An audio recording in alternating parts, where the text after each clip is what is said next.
Hey, yo, guys, man. It's another edition of Rapid Flames. Your boy is back.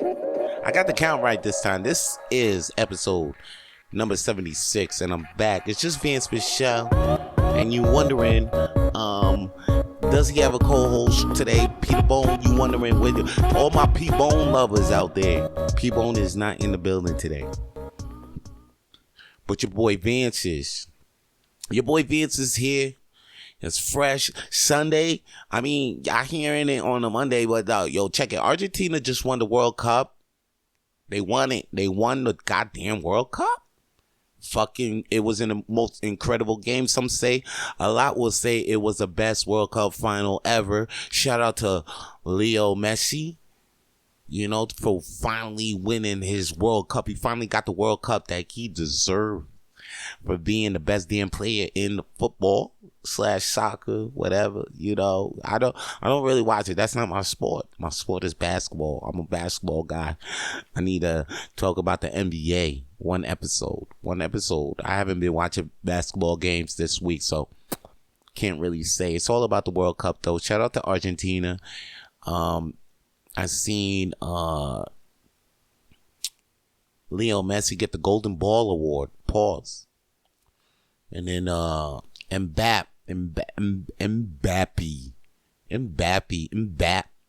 He's a big French way. He's the reason why Argentina went to overtime. This motherfucker scored 2 goals within the closing minutes of the game, and then when there was 10 minutes left, then another goal was scored to tie up the game, because the game was led by Argentina 2-0.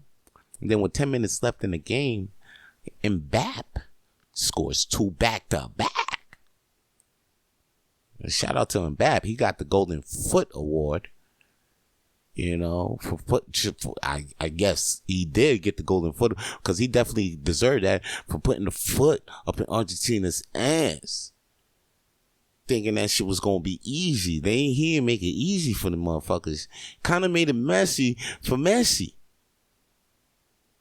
But now, at the end of the day, shout out to Argentina, Leo Messi.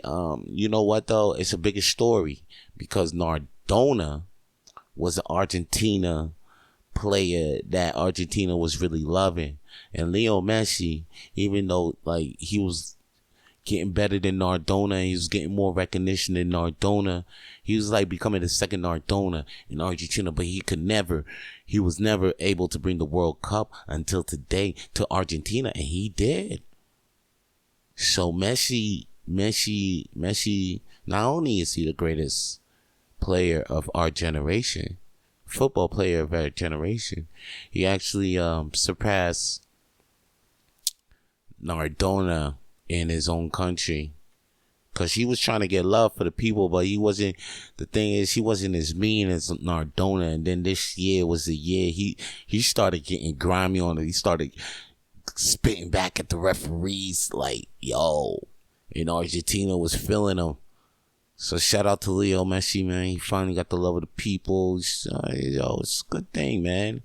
That's what it is. It's always a good thing to see when athletes do their goddamn thing. I like to see a good story in the athlete world. You know, I like to see a good story. I don't know if they rigged the sports just so that we could see these stories, because what, we're gonna blame the refs? I don't know, but it was a beautiful story. Like, you get to see Leo Messi. He said it was his final World Cup too. I guess that ends all the arguments too. Ronaldo versus Messi.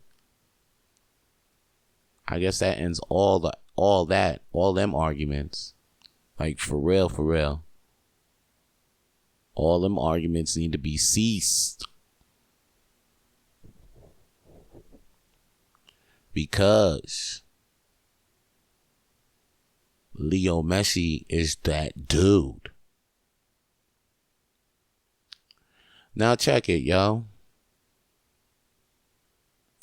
What we got? We got Leo Messi doing a goddamn thing in the sports. I'm not sad about what happened to Mandy Rose no more, you know. A hoe is a hoe, and she had to go. But what is crazy is this early Christmas drama that we got, though, with fucking Megan Thee Stallion and Tory Lanez, because this shit is out of control now, B. You think this was an open and shut case on Tory Lanez? As soon as day one started in the court, shit just got messy. And I ain't even talking no football too. We talking no football. Matter of fact, I'm gonna give you a recap of what the fuck went down in the courtroom, yo. And this is straight from the shade room, okay? Cause this shit, none. I'm gonna read it clip by clips. You see, Megan Thee Stallion's former bodyguard, Justin Edison, goes missing before he's scheduled to testify in court. LAPD currently is investigating his disappearance. Why the fuck is Megan Thee Stallion's bodyguard missing before he's scheduled to testify in court? That's crazy. This trial gets crazier and crazier. B, look, I'm gonna read it straight from the shade room. Here we go again. Straight from the shade room. We got. Okay.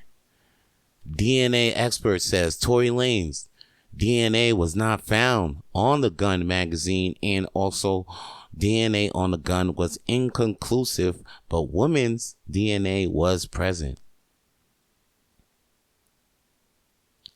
Defense called their DNA expert out of order. He agreed with LAPD that DNA on gun inconclusive as to Tory, but say would have expected conclusive for someone who fired 5 times.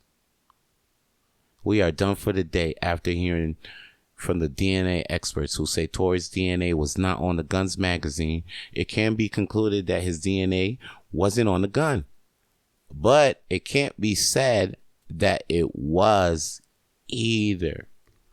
We don't know, man. This thing is crazy. And then like just when you thought. And then Joey Button comes out and says he doesn't like Megan Thee Stallion, you know. And then after that, the boyfriend of Megan Thee Stallion, saying he's embarrassed by all of this, by Megan Thee Stallion's past sexual history. Yo, come on now. You know who you was dealing with? Who didn't let you know? Who didn't tell you that you was dealing with Megan Thee Stallion? This girl came out with WAP. You don't think anybody trying to get up in that WAP? You think that WAP was just you?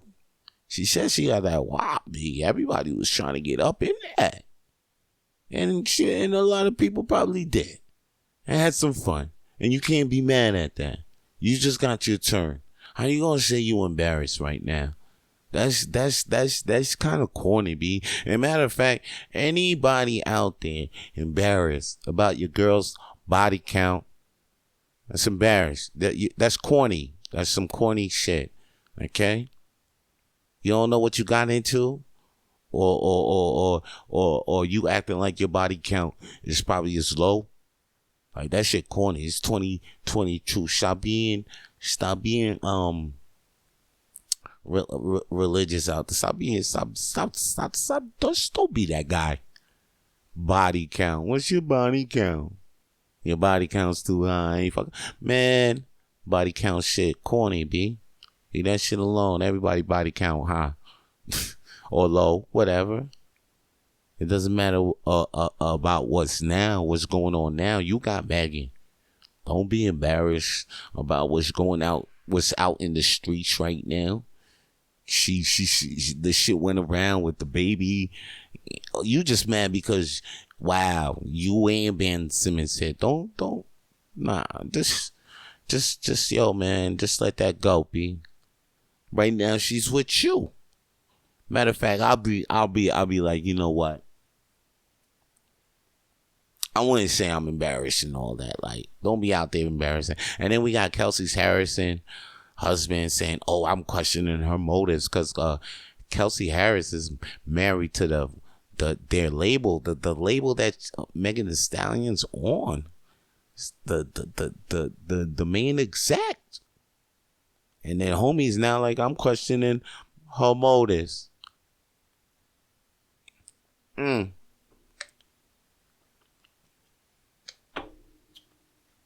better question all the motives. You questioning her motives? Nah, shit, I should think, B. These guys acting like they don't know. We know you, I know. Y'all just out there like, oh. You know what I'm saying? Because probably the motherfuckers that know you anyway probably knew y'all motherfuckers ain't like, ain't some thorough ass niggas like that anyway. That's why y'all got caught up like this. Now y'all gonna act like y'all some thoroughbreds? Just chill, take that L, and just don't even say anything. Right? Y'all kind of look whack now, saying I'm questioning these chicks' motives. Like I ain't gonna jump into a next bitch that's gonna run your pockets or make y'all embarrassed again. Okay, just go have a drink with Safari or some shit, and just do what y'all niggas, them niggas do. You know what I'm saying? Them niggas like that do. Yeah. Just drama in the courts, B. Young Gunna came out. Soon as he came out, he copped the plea. Came out. Soon as I got the scene, they copped that plea now. It's all on Young Thug because now they saying Gunna pushing P, Mr. Pushing P is pushing please.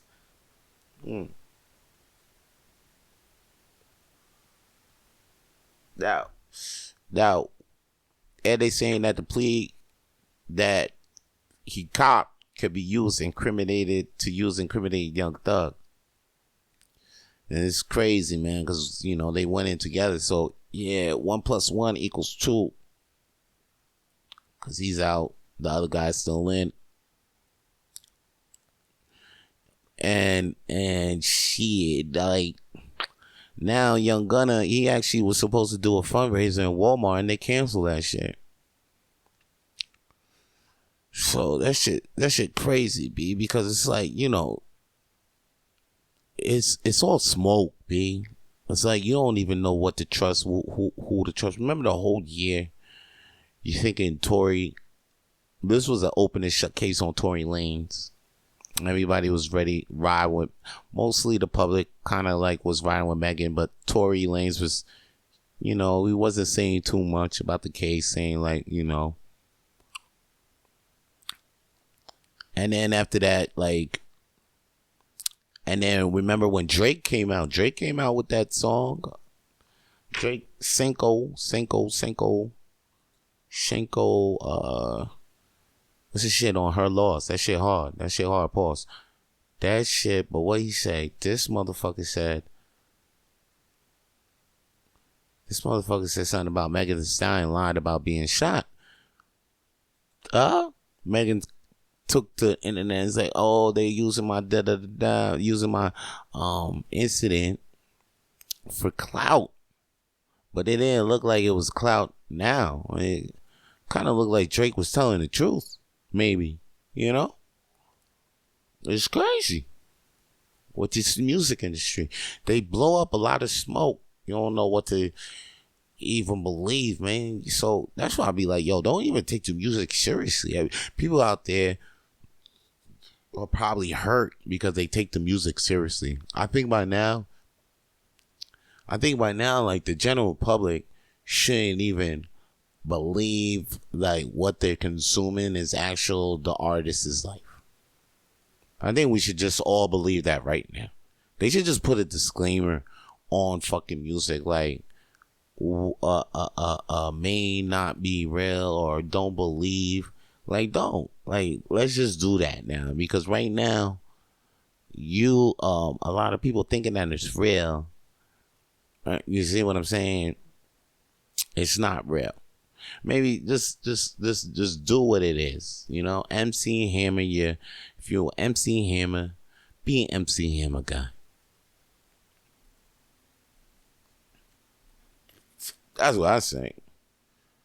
For real, like, this shit, motherfuckers is, a lot of motherfuckers is getting it twisted and getting it messed. I feel like they're getting it messed up. Seriously, yo. And the music game is getting crazy. Like, even like, you thought everything was all good with Bow Wow and Romeo, or well, Little Romeo. Now Little Romeo coming out. He ain't never got paid for his rap career. It looked like Little Romeo was going through some mental health issues, and Master P, he gave he tweeted R.I.P. Twitch, like the DJ that was on Ellen, cause he died recently. He killed himself, yo, cause he had some mental health issues too. You know, he was going through some hard times. Nobody ain't know. This guy was dancing on the Ellen show, dancing and being a judge on Dancing with the Stars. Next thing you know, he offs himself. So it's like, people is just giving out, like, you don't even know what's going on with these people these days. Like Lil Romeo, we had no idea he was going through, had mental issues himself. And then when Master P tweeted that Twitch died, DJ Twitch died, you know, Romeo kind of took that to heart, because he's like, oh, how are you gonna acknowledge a man that you don't even know why your own son is going through it? He tweeted something like that. You never know. Lil Romeo, you need a hug? Holla at me, man. Matter of fact, let's talk. Cause I'm sure you're getting some type of money for doing something, but no, I mean, for not being at a rap career. I mean, that's what it is. You know, Master P, probably your career, your money probably went to a trust fund or something, ain't you? Don't you have a trust fund? I'm sure you have a trust fund, Lil Romeo. So, I want to be out there complaining. Don't be out here like 50 cents kid. 50 cents kid now. Come on. Lil Romeo, don't do that. Bow Wow out here too, wilding on Jermaine Dupri. Jermaine Dupri said something like, yeah, he helped create 106 in Park. Bow Wow says, no, he didn't. But Bow Wow, relax. Like, if let Jermaine Dupri say whatever the fuck he want. That man gave you a career. Let him say that shit. Is what you saying really true? Oh, he didn't help him, did that, and I'm just 106. Come on, now you just, come on. That was corny, Bow Wow. I'm gonna make a new thing on Rapid Flames podcast. The corny alert. Calling out all corniness. It should be done. It should be done. It should be done. It really should. All the corniness has to be called out right the fuck down. Okay? Like Mortal Kombat, the goddamn movie on Netflix. You see that shit pop up on your shit? No. It's corny. Don't press play, don't press nothing on that shit. I am so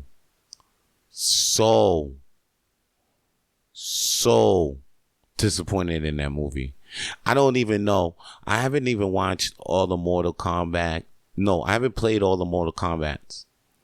So I might say some shit that might not be. So if I'm wrong, somebody please comment, email me back at rapidflamespodcast@gmail.com. All right, because I'm about to go in right now. First off, I like the fact, I like the beginning. The beginning it looked dope. See, that's the thing. It started off with an ill little tale, Ill beginning with fucking, the origin of Sub-Zero and Scorpion. Okay? I was digging it. But then next thing you know, I'm like, wait, what the fuck? Why is this movie about the Scorpion's like descendant? And I don't ever remember seeing this motherfucker in any of the games. I think I stopped playing around Mortal Kombat 8 or 9. I'm a motherfucking Google. I'm gonna Google this shit right now. Cause this shit had me perplexed than a motherfucker. Who the fuck was this cold guy? And I ain't never seen this character. Never seen this character in this fucking game.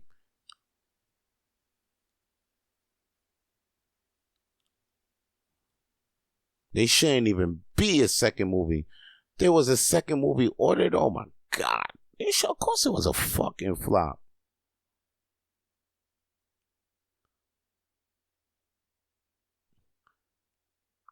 Wow, but it became HBO's most successful film launch to date. A sequel is in development. Oh no.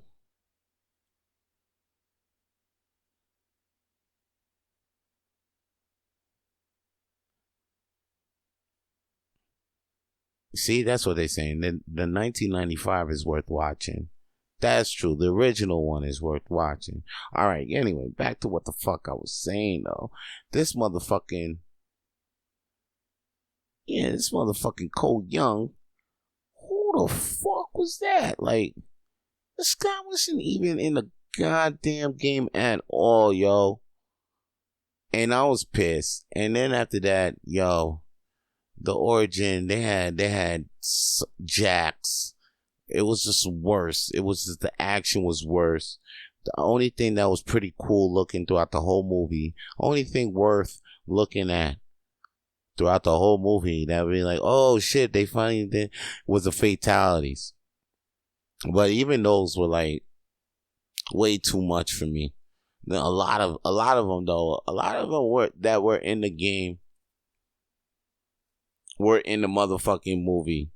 With the classic ones, the classic fatalities were in the movie. So it was the ones that like even I recognized most of them. So I was like, yeah, because I'm like Mortal Kombat 1 and 2, 3, 4. I left at 5. I think we at 11 now, but like, yo, fuck that movie. Don't even press play on that shit. That shit was garbage. Horrible. Can't believe they did that. And I can't believe they're doing a sequel to it. But like, they ain't never, I'm calling, they need to stop. They need to stop with all the video game live action movies. It's a wrap. Just stop it. I ain't never seen a good one since. They had Super Mario Brothers, whack. Mortal Kombat, trash. Street Fighter, trash. What else they had? Fuck, like Resident Evil. Ooh, they made a lot of those. Let's say the first one was I-8. But a lot of them are trash.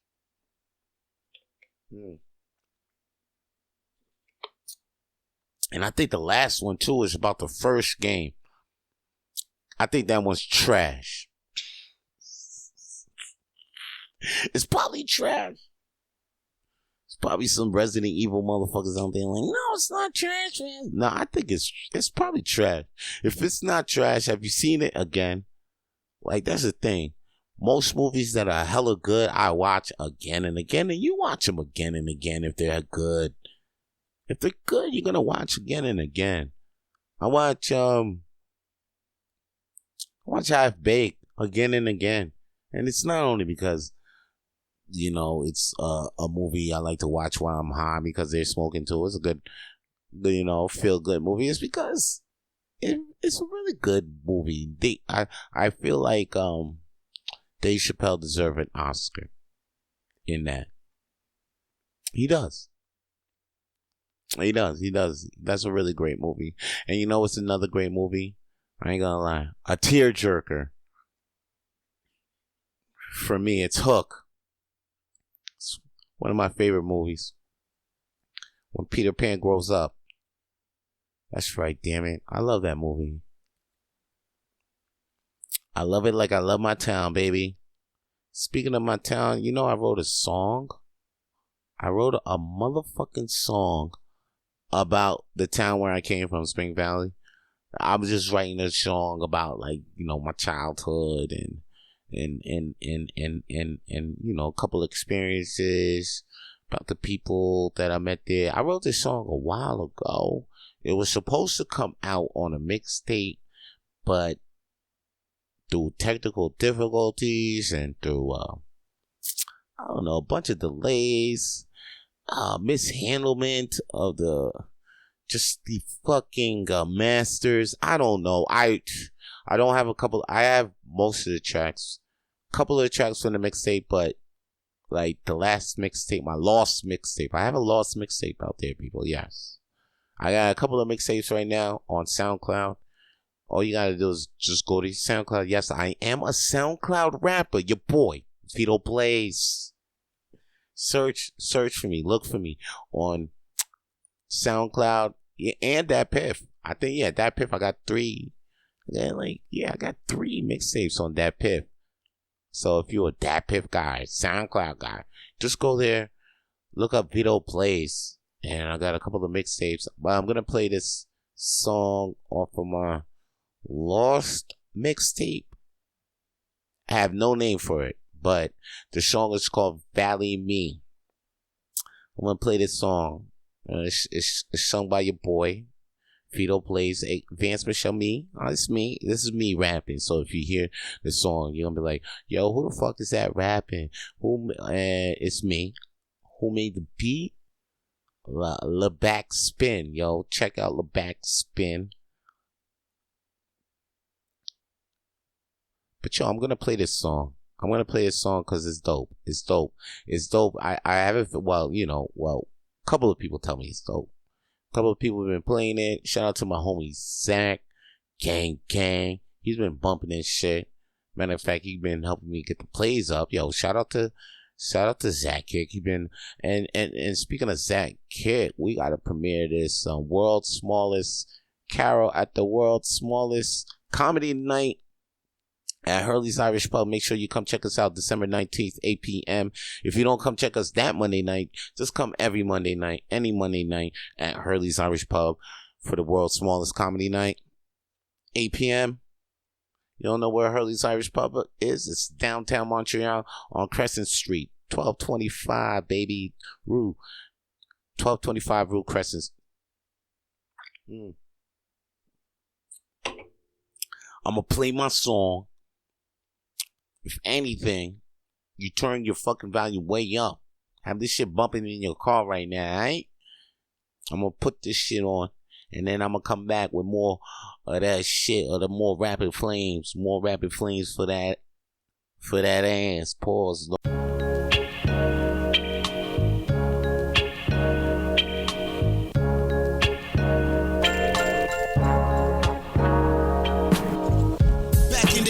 So much on Frito-Lay, cash cans for pay, just to get what's hot that day. Back in the day, walking down on Hickory, the sun was definitely out in May, the shit was going okay. You get your gas a gallon, $1.50. Most of my niggas was still with me. Most of my niggas was fucking with me back in the day, way before this nigga met Whitney. That was my ex, it was a sex. Ooh, I'm moving on, let's get back to this text. This next question is, remember the good times? I don't see nothing wrong with a little bump and grind. I don't see why we can't vibe, that's why I LOL. I see things was less tricky before the AOL. Back then, you know this nigga had an S-girl. Bad boy, watching Mason Puff get all the girls. I wanted all the girls up in my high school. Everywhere up in the halls, I could a nigga choose. I was a wild dude with wild dudes. 3 a.m. and Mickey D's while we walk through the drive-thru. Never have a foul mood, we all cool. Smoking spliff and sipping 40 ones and moves on the way to breaking rules. We were just reminisce and tell jokes. Riding a bicycle, Joe Bazooka Joe. We talked all day in front of the steps. Can't talk about the Cedo bets. I was feeling like Biggie, dreaming of the tours while playing Mario on Nintendo 64. Like, there's Valley in me. Wherever I'm living, I'm repping a village of Haitians and Mexicans. Niggas ask me where I'm from, ain't no questioning. Valley in me, Valley me, it's Valley in me. Wherever I'm living, I'm repping the village of Haitians and Mexicans. Niggas ask me where I'm from, ain't no questioning. Valley in me, Valley me. Reminiscing really got me tripping. I'm thinking about all them classes that I was skipping. Then I'm back to get on the bus to my crush, play humps on the bus just to get a cheap touch. Play the Street Fighter 2 that was in the store. Gumps on her feet, yo, that's what we wore. Got my hot chips for 25 cents, it was lit. Oh man, Shaq for the legend, I will never forget. I will never forget the rides on the 45. Never forgot the shit we did on the 59. Never forget the day I got high or when I'm at top. Them moments with me till you see this nigga reach the sky. The moments keep the sun up and this nigga fly. Valley me, that pill in me to the day I die. 8 to the 4-5, I will keep it alive. Lessons from the avenues that made a nigga survive. R.I.P. to Avon, them gunners they rest. R.I.P. to Scooter, that's his home where we met. R.I.P. to Gene LaFoe, should've won him a vest. Damn, it's foul how niggas wanted his neck. Some shit happened that could get me upset, but I get back, finish my raps, finish it that. You know the deal, matter of fact, you know the real. Full of ambition, nigga, coming straight up my field. There's Valley in me. Wherever I'm living, I'm repping the village of Haitians and Mexicans. Niggas ask me where I'm from, ain't no questioning. Valley in me, Valley me. There's Valley in me. Wherever I'm living, I'm repping the village of Haitians and Mexicans. Niggas ask me where I'm from, ain't no questioning. Valley in me, Valley me. It's Valley in me. Ain't no questioning. It's Valley in me. Don't ask no questions. Niggas ask me where I'm from. I said I'm from Sweet Valley, bitch. And if you got more questions to say, I'll reply. Don't ask no questions. Niggas ask me like. So if you like that song, man, all you got to do is go to SoundCloud, go to search Vito Blaze. That song right there is, I think, on top of the page. And it's called Valley Me. Send me a request. Send me a message on my Facebook or whatever. On the Instagram, Rapid Flames Podcast. Send me a DM. I'll send you that song. I'll send you the file. I'll send you the song. Just let me know. I'll send you the link. I'll send you the song. I'll send you whatever. If you want to hear the song again.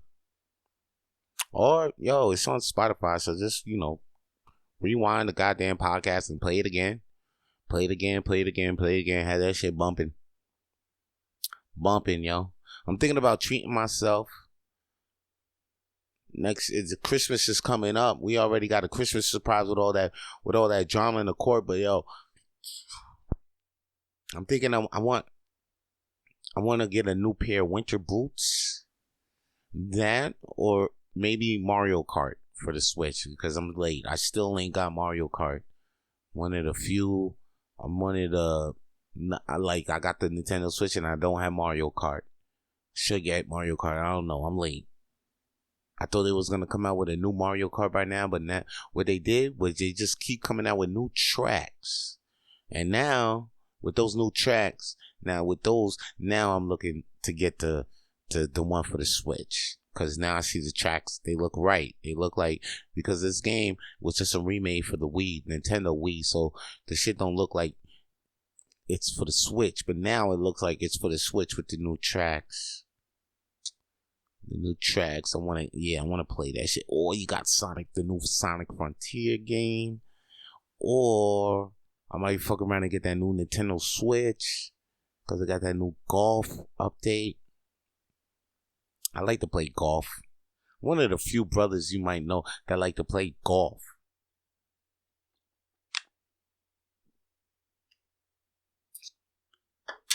I ain't play a whole 18 yet, though. For real. I tried to play a whole 18 last time. I gave up on the 9.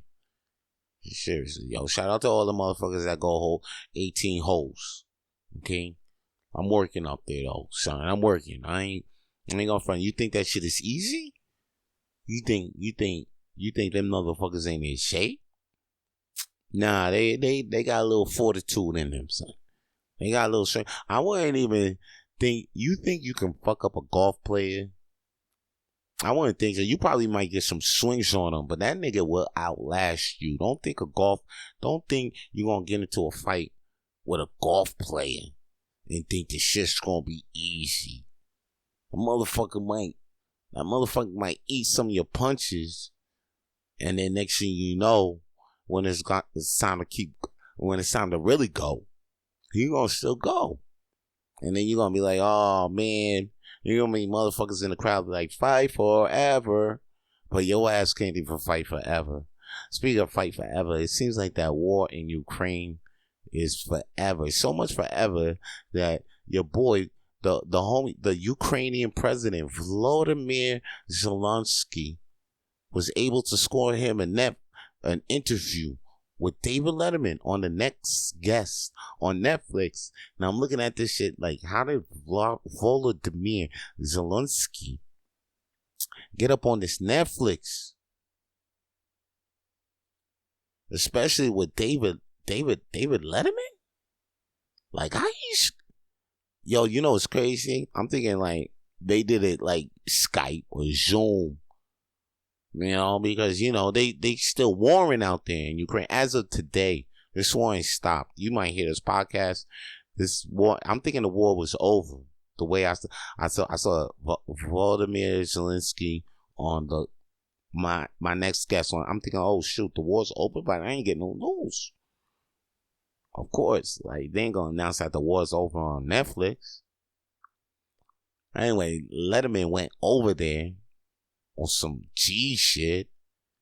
Still G'd up. I'm just this boy Letterman. I don't know. He damn near 70. That boy went out there. Everybody's trying to get out of Ukraine. A lot of people trying to get out of Ukraine. This motherfucker went in there in some underground subway station and interviewed Zelensky with a translator on him on some real renegade G shit. This isn't no CNN shit. This is some Netflix shit. This shit crazy. That shit crazy. Netflix wild for that. CNN I don't even think ain't do no shit like that right now, B. Y'all wild for that, Netflix. Y'all wild. How y'all got Letterman up? Y'all wild. Y'all too wild for me, Netflix. I thought y'all really trying to get some...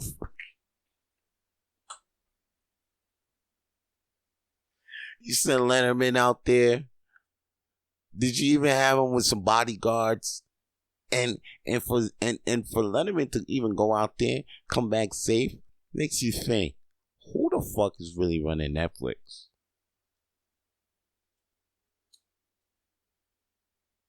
Cause that shit beyond me, B.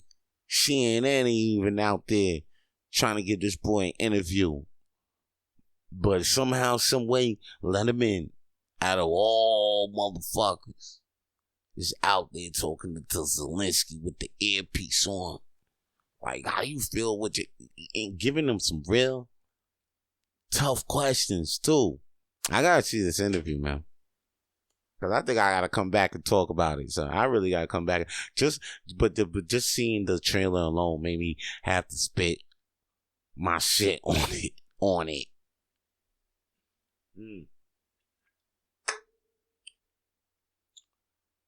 I'm gonna leave that alone. I think to come back to that, I think I'm gonna have to see that shit. Come back to y'all next week. Just like last week when I was talking about the BC11. Looks like I was saying a little too much about it, but I ain't know too much about it. So I'm gonna give you a little explanation from an actual site that says what's wrong with the Bill C-11, because Bill C-11 is actually the Online Streaming Act, and the Senate, it is the last stages of considering it before it becomes law. Now, so what is Bill C-11? Bill C-11 is known as the Online Streaming Act, right? And I was telling you that the thing is, it's in favor for the CRTC regulatory powers over radio and television that they already do over radio and television. They want to cover all audio visual content on the internet, including content on platforms like TikTok, YouTube, Spotify, and podcast clients. You know why? It's because they ain't getting no money like that on the TV and on the radio like they used to. Now they want to get that money on the internet. So under Bill C-11, all platforms hosting audiovisual content that are not specifically excluded must make financial contributions to producing officially recognized CanCon, currently defined by 1980s. Basically, I'm gonna have to pay, maybe, to make my shit officially recognized by CanCon. Now, if I get CanCon support, CanCon support currently largely excludes small and digital-first Canadian content creators. I think that's me. While BC11 instructs the CRTs to review CanCon definitions, there is little guidance on how to do so and no certainty for when it will complete its review or whether digital creators will be appropriately included in future support. So how does the Bill C-11 affect the content you see online? You'll see less of the content you want most. According to the government, BC-11 will increase visibility for some officially recognized Canadian content creators, but their tool for doing this is manipulating our playlist feeds and algorithm recommendation. So, my podcast, for example, probably will not be visibility because right away, what the fuck did we talk about? We talked about the Tory Lanez and Megan Thee Stallion case, which is like an American gossip shit, you know. Maybe it might be Canadian because of Tory Lanez, but I doubt it. I did mention Drake, so that's a little Canadian enough. And then I said the World Cup, but that's not Canadian enough. I don't know, you know. Then I was talking about Seinfeld, AEW, and right now I'm spitting shit on C-11. So basically, I ain't that Canadian enough. But I was born here. I was born in Quebecois. Alright, that's what I do, baby. So check this out, man. This is what I want you to do right now. If you hear anything about this Bill C-11, you see any protesting, you see any type of petition against that shit, sign it. Don't be, I'm down for it. I'm not down for it with it. I think I was on a radio show, Nightcat, recently because I didn't know too much about it, but I'm not down for the CRTC to regulate the internet. Just so they can get just so we can see more of their commercials, more of their stuff on my come on. I mean, you guys already have your commercials or anything like that. If you guys want ads, then figure out a smarter way into getting your ad revenue up with the internet instead of begging the government to pass this bill so you greedy motherfuckers can have guaranteed money. That's crazy. That's nuts. That's poor leadership. Big wigs out there. That's poor leadership. What you guys should do is find a bunch of kids that know how to work this TikTok, YouTube thing, and give them the money.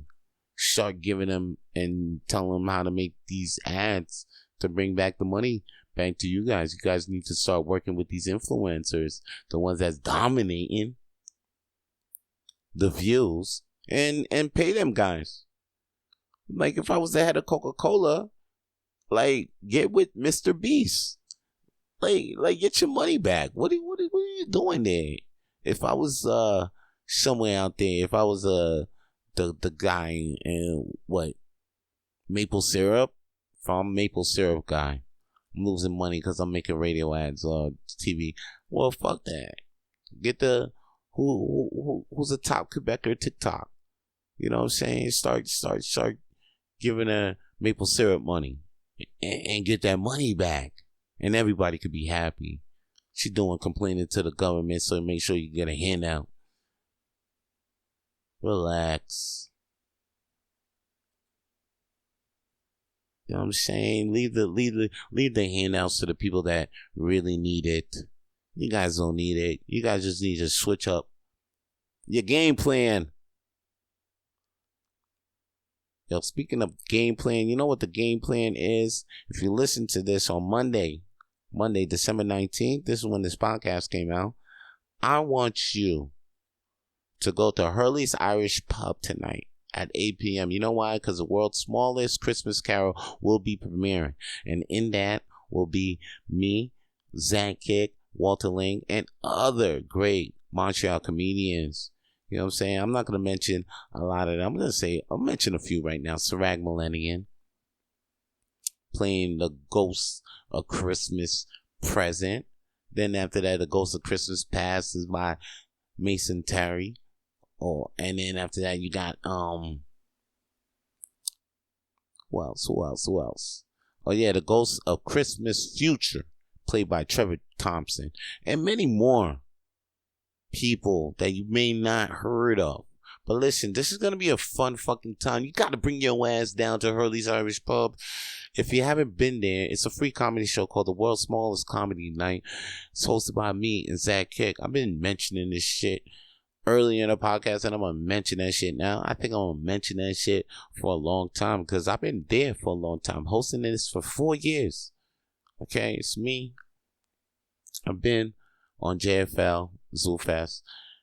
Zach Kick, he's been on JFL ZooFest. I started this with Walter J. Ling. He's been on the JFL Originals tape. But listen, man, I'm just saying the credits because we big. We big comedians in the city. I'm telling you, we got this show.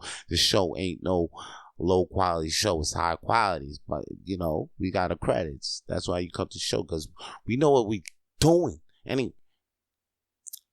We're showing this little spoof that we did on the Christmas Carol. You know that story with Scrooge. We did a spoof. Come and see it. It's about 20 minutes long. But yo, just come and see it. It's a great film. We put together Montreal comedy community. So if you're in the area, if you're in the hood, downtown Montreal area, come to Hurley's Irish Pub. And 8 p.m. for the world's smallest comedy night where we will be having a comedy show, and after that we will be premiering the world's smallest Christmas Carol. It's gonna be fucking lit. Y'all make sure y'all come to this shit too, because I'm gonna be lit there too. And if you come there and you tell me you listen to this podcast and you came up to me and you was like, Rapido, I'll buy you a beer. I'll buy you a fucking beer. That's right, because you listened to the podcast, you made it here, and you was like, oh shit, I know. You came up to me and you said, Rapido, I got it. Alright, now guess where else I want you to be too? I want you to be at 4125 Saint Laurent Boulevard. Alright, Rue Saint Laurent, or Saint Laurent Boulevard, but it's 4125. It's the Comedy at the Art Loft, Friday, December 23rd, 23. I'm telling you to be there. The show starts at 10 p.m. I'm telling you to be there because I'm closing the show down. I'm headlining, okay? If you ain't seen me all year performing, this is the time to come see me. If you out in your home and you like, yo, you know what? I want to go see Vance Michelle, man, doing this stand-up comedy thing. Yo, this is where you come and see me. 4125. It's going to be a Friday, December 23rd. And it's gonna be at Comedy at the Art Loft. I'm doing at least 20 minutes for you guys, baby. So come on through, pull up. It's $15. It's bring your own BYOB, BYOD, BYOW. You know what I'm saying? BYO bottle, your blaze. You know what I'm saying? Bring your own bubonics. You know what I'm saying? I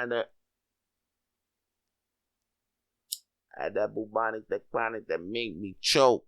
That ain't no joke. I had to take a sip. I got a sip of anything, yo. Please, come through the Comedy at the Art Loft this Sunday, Friday, December 23rd. Speaking of 23rd, I'm going to tell you about this show right now. March 23rd, look out for The Legal Team presents The Bar. That's all I'm saying about that. That's just me Harrison Sampson, but I ain't gonna talk too much about that show. Matter of fact, I'm just giving you a little teaser, letting y'all know that show is in the way. I'm hanging with my boys, Harrison, Wem, Seinfeld. And Sampson. These guys are like cool Jewish brothers I like to know. Speaking of cool Jewish brothers, I was watching Seinfeld. I like to watch Seinfeld from time to time. I'm rewatching it because they just got it on Netflix. I'm rewatching it. I just noticed something. I don't like Kramer that much. Like, he really got annoying at season 9. Like, I'm watching all the seasons.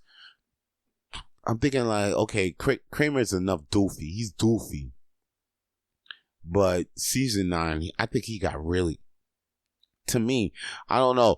I mean, he probably to you guys, he was like, oh, he's probably got way funnier season 9. I can see that to some people. But to me, like, if he was a personal guy, like if I was Jerry, there would be so many times I would have fought this dude. Or there was so many times that I was like, yo, are you fucking, like, I don't know. I would have lost it on Kramer so many times. So many times. Jerry, I just noticed that Jerry had so much patience with Kramer, I guess. And then the thing is, I like watching Jerry so much right now because this is the first time I'm rewatching the series as a comedian, living life as a comedian. So I noticed like all the the interactions he had with Banyan, and now it's like it hits different. Like, it's crazy with Seinfeld because when I first watched it, when I first watched it when I was a teenager, it was pretty good. But like, some episodes I didn't really get. Then after that, I rewatched the seasons again later in life as a young adult. And then more, later in life as a, just an adult, whatever. And, more, each episode just hit different again, more. Now I'm watching it again. I think it's like the 6th rewatch of the seasons again in my life. And I'm telling you, man, more episodes. I'm thinking I've seen more episodes, like, they just hit way more harder now because, like, I see, like, now I'm a comedian and I see all his sets and shit. Like, I get the sets that he had before, like in all the seasons before when he used to be up there telling the sets, the jokes. I didn't get a lot of the jokes before, but now I'm getting them. And now I'm like, oh shit, yo. Matter of fact, I'm actually taking notes from a lot of the jokes that he said before the show starts. So I'm like, yo, shit really hits different. I'm probably like the only black comedian that like dearly talks about Jerry Seinfeld like this, but I like Jerry. I really, really like Jerry. I thought he's probably one of my favorites. Now it's probably like some people, like some black, they don't understand. I mean, some do. Actually, the real ones do. I'm bugging. Cause like, matter of fact, it wasn't even a white person that told me to watch Seinfeld. It wasn't a black friend of mine's. His name is Gus. Gus, they called him. Gene Augustine. But shout out to him. But he put me on to Seinfeld, yo.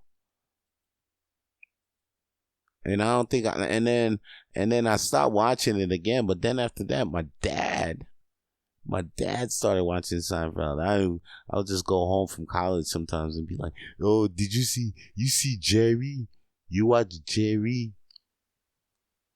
My dad will watch Jerry and my mom will watch Martin. Comedy was in the house all fucking day. That's why I low key, I didn't even know I was gonna be a comedian because comedy was in the house though all fucking time. So it was like, it was just inevitable that I was gonna become a comedian.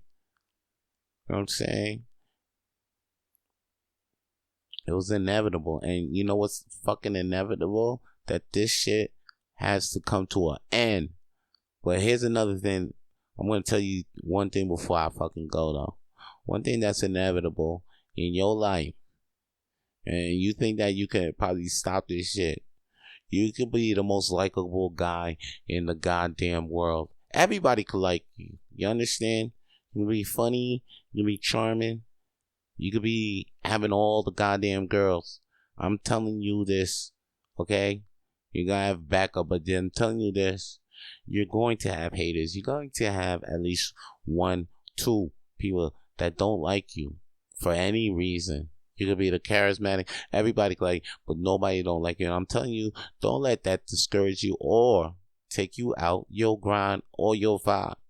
Because that shit is just natural. That shit is just, it comes with the game. Don't think that, because don't let your popularity gas you up. A lot of people could like you, but that just means more people can hate you. And don't be surprised by that. Don't even take it to heart. I feel like don't even be personal. Don't even take you personal. Because it's just you being you. It's something you can't even stop. Really. You can't stop. You can't stop the hate. I wish I could stop people hating on me sometimes, but I can't. And then sometimes when I be thinking about that hate, it might make me want to stop doing what I want to do. But then life keeps going. Life keeps going. And you know what? Even if you're doing what you do bad or you're doing what you do good, you could be the best at what the fuck you do. You still gonna be, some people be out there like, yo, they don't like what you do. They don't even think that what you do is not good enough. No matter how good it is. So, if you out there being down because somebody hating on you or hating on what you think is good, what you think is good for serving others around you, keep pushing, my dude. Don't listen to them haters. And matter of fact, don't mind them haters, because they always gonna be there. They always gonna be there. I'm not even gonna say don't listen to them, but they always gonna be there. So like, know that, don't ever let them motherfuckers get to you. Don't let them let you be down. Don't ever let a hater make you stay down. Because at the end, 9 out of 10 times, if you stay down, you the fucking clown.